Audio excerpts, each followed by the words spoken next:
sans plus tarder, la prochaine invitée, c'est une invitée de renom, c'est Dominique Fraser. Elle, là, elle s'est spécialisée sur comment bien établir ton offre, comment bien établir ton prix, puis comment vendre plus et faire plus d'argent, mais pas en travaillant plus. Alors, j'ai l'honneur aujourd'hui d'accueillir Dominique Fraser. Salut, Dom!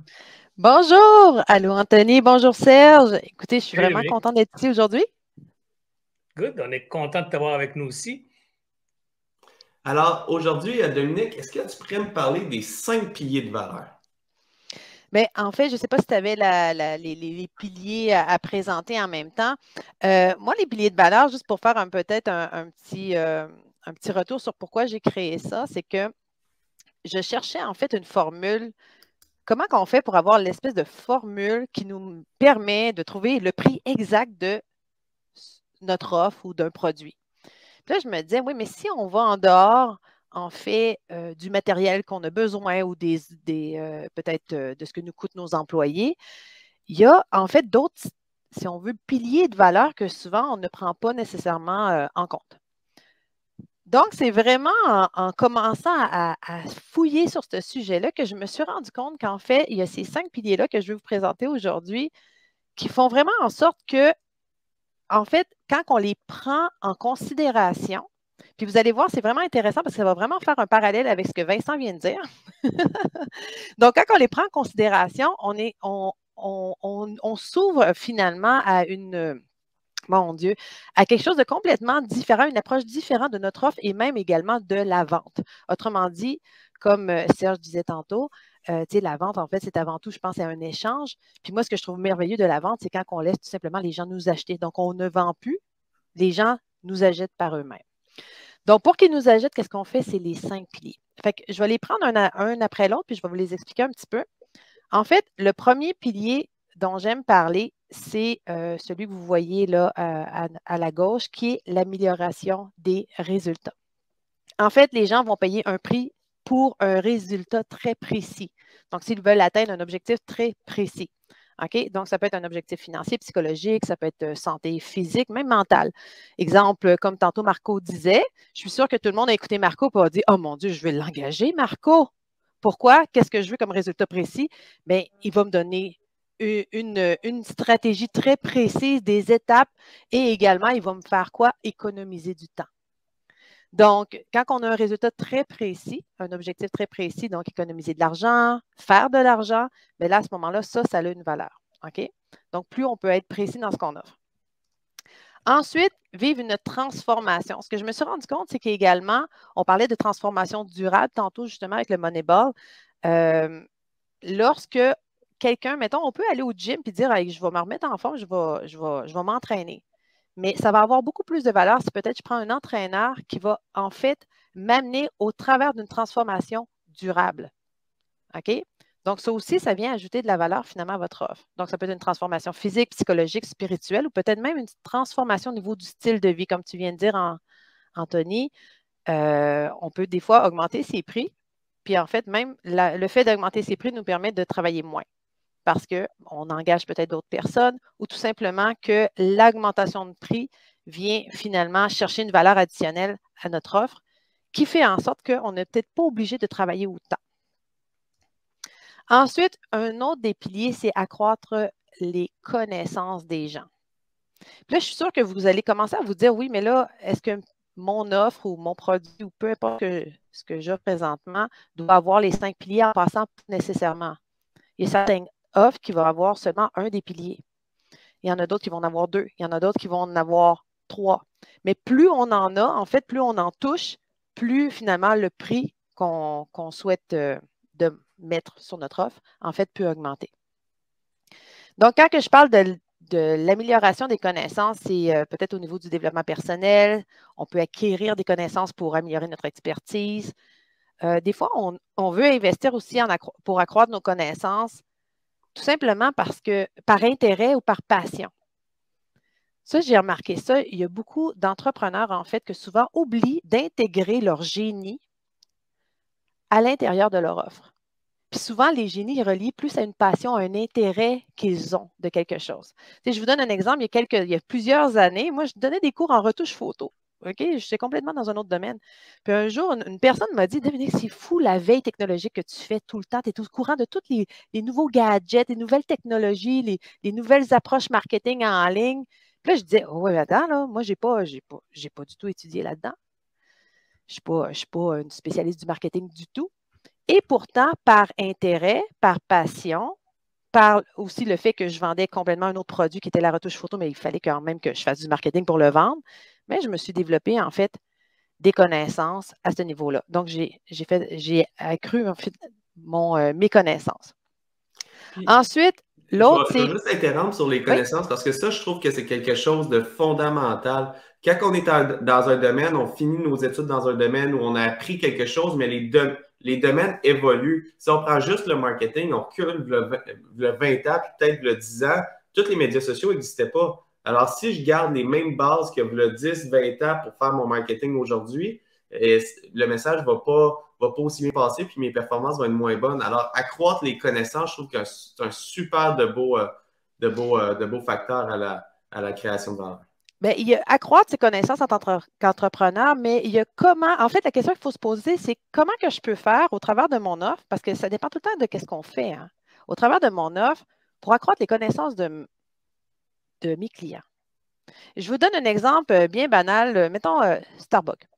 Vous savez, Starbucks ont fait un grand virement il y a plusieurs années. Puis, je pense encore aujourd'hui, je pense qu'ils vendent un des plus chers cafés et ils sont toujours aussi achalandés. Donc, vous voyez, ils sont arrivés aussi, quand ils sont arrivés, si on commence à observer qu'est-ce qu'ils ont amené dans leur offre qui était différent d'avant, regardez chacun des piliers. Est-ce qu'ils ont amélioré des résultats?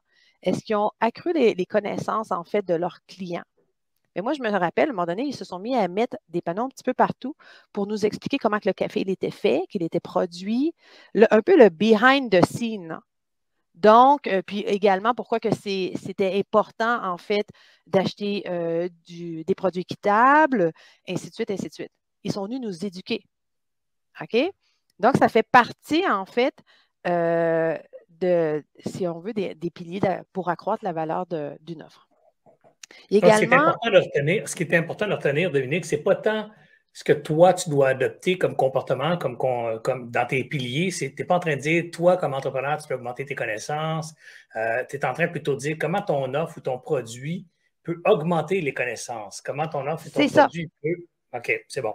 C'est vraiment les 5 piliers de valeur de l'offre elle-même. OK? Parfait. Donc, ces piliers-là s'adressent à l'offre. OK? Est-ce que ton offre donne un résultat précis? Est-ce qu'il répond à un objectif que ton client a? OK? Ensuite, est-ce que tu fais vivre une transformation durable? Ça se peut que oui, ça se peut que non.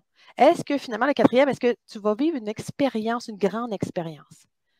Au niveau de l'expérience, je vais vous donner un exemple. Un saut en bungee. Est-ce que ça accroît nos connaissances? Pas vraiment. À part sur le fait qu'on va savoir si on crie ou si on s'évanouit. Mais sinon, ça n'accroît pas nos connaissances. Est-ce qu'on obtient un résultat? Oui, on va au travers, peut-être on saute au travers de nos plus grandes peurs, la peur du vide. Est-ce qu'on vit une transformation durable? Pas nécessairement, mais c'est une expérience, une émotion forte, un souvenir mémorable. Ça vient chercher nos 5 sens et ce moment précis de notre vie va changer notre vie. OK? Donc, comment est-ce que votre offre peut aller chercher les 5 sens? Revenons maintenant à Starbucks. Là, tout d'un coup, ils se sont mis à mettre du jazz, à mettre une décor très cozy. Ensuite, même quand le propriétaire, j'ai lu le livre, à un moment donné, il voulait amener aussi de la nourriture, mais il ne voulait pas que l'odeur de la nourriture vienne comme changer le branding. Donc, les 5 sens étaient importants également. Donc, vous voyez, quand on va chercher justement ces piliers-là, c'est intéressant parce que ça nous donne l'occasion, en fait, de penser à notre offre de manière complètement différente et d'amener, en fait, beaucoup l'expérience client, mais également, finalement, le 5e pilier, l'humain dans, finalement, la création de notre offre.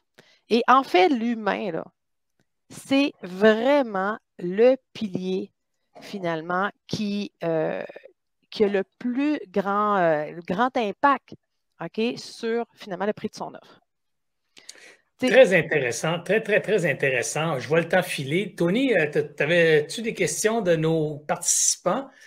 J'en ai pas reçu Kimilia m'en a pas envoyé pour l'instant. Mais Okay. de mon côté, j'ai une question. Quand on parle des 5 sens puis faire vivre la transformation, c'est bon pour n'importe quelle offre. Comme tu as dit, le Starbucks est parti de je vends du café à j'améliore les connaissances du client pour vendre mon café. Pourquoi que je suis capable de vendre mon café 5 versus un compétiteur, il vend 2 ben, mon grain est meilleur. La manière que je traite mes employés, la manière que je traite mes fournisseurs. Alors, je suis capable d'augmenter ma valeur perçue en augmentant la connaissance de mon produit chez le consommateur. Alors, même quand mon consommateur va arriver chez le compétiteur, la connaissance du produit va être meilleure. Aussi, quand je regarde la grande expérience, quand on va chez Starbucks, la même philosophie, l'expérience client est juste wow. C'est un des seuls cafés encore aujourd'hui, puis pourtant, c'est super simple. Quand on passe une commande, ils nous demandent notre nom. Ils marquent le nom sur notre verre qu'ils vont nous redonner. Puis quand la commande est finie, ils disent « Bonjour Anthony, voici votre café, votre latte. » Puis ça crée une expérience. Tu vois, ça, c'est l'humain.